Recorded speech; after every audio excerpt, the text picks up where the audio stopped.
1990 सालामध्ये सुकन्याताई आपटे यांच्या आग्रहावरून मॅडमनी DPED कोर्स पूर्ण केला आणि पुढे मग आता कारकिर्दीच्या विविध टप्प्यांवरती वेगवेगळे कोर्स हे पूर्ण करत राहिल्या, पदव्या संपादन करत राहिल्या आणि स्वतःला त्यांनी अपग्रेड केलेला आहे.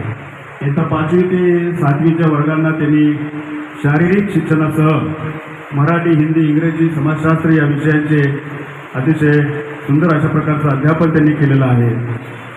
त्याचबरोबर सायकोलॉजी आणि सोशल सायन्स याचा आता उल्लेख झाला सन्मानपत्रामध्ये की त्यांनी MA ची पदवी संपादन केलेली आहे.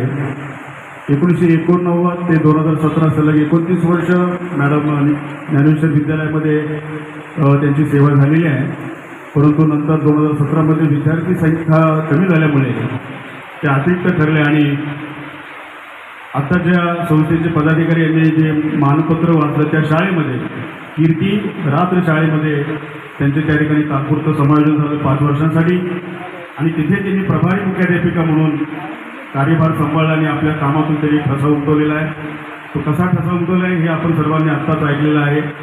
जबाबदारी त्यांनी अतिशय यशस्वीपणे सांभाळली आणि या शाळेमधलं पुन्हा त्यांचं मुंबई महानगरपालिकेच्या शाळेमध्ये 1.5 वर्षांसाठी समायोजन झालं व तिथून पुन्हा मूळ शाळेमध्ये ज्ञानेश्वर विद्यालयामध्ये मातृसंस्थेमध्ये मागील 7 महिन्यांपूर्वी त्यांचं शासन आदेशानुसार या शाळेमध्ये पुनरागमन झालेलं आहे, पुन्हा त्या रुजू झाल्या. आम्हा शिक्षकांना आणि संस्थेला याचा निश्चितच आनंद झाला.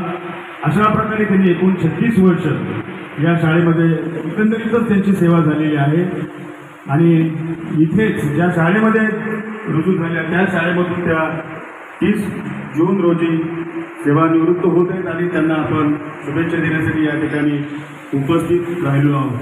नावाप्रमाणे सुमन त्यांचं नाव, त्या नावाप्रमाणे त्यांचं मन निर्मळ मन, अतिशय उत्साही, कोणाबद्दलही मनामध्ये किंबिश नाही अशा प्रकारच्या त्या मॅडम. विद्यार्थ्यांबद्दल आस्था असणे, प्रेम असणं हे त्यांचे स्थायीभाव आहे त्यांच्या व्यक्तिमत्वामधलं.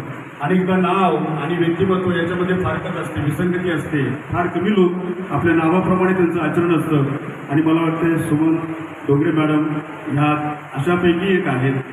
तेव्हा आम्हा सगळ्यांच्या वतीने मी मॅडमला भरभरून शुभेच्छा देतो. त्यांचं पुढील आयुष्य सुखाचं, समृद्धीचं, भरभराटीचं आणि सगळ्या काही मनात राहिलेलं जगणं आहे त्यांनी पूर्ण करून घ्यावं अशा प्रकारची मी शुभेच्छा देतो आणि परिचयाचं काम मी थोडक्यात थांबवतो. माझी विनंती सर्व त्यावेळी मी केलेल्या कामाची पोचपोचपणा करतो.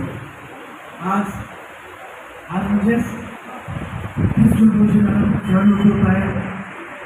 पण त्यांच्या सेवानिवृत्तीसोबत शुभेच्छेसाठी आपण या संख्येनं पुस्तकाला 30 पोस्ट होते की मी केलेल्या कामाचं त्याच काय बोलणं याच्यामध्ये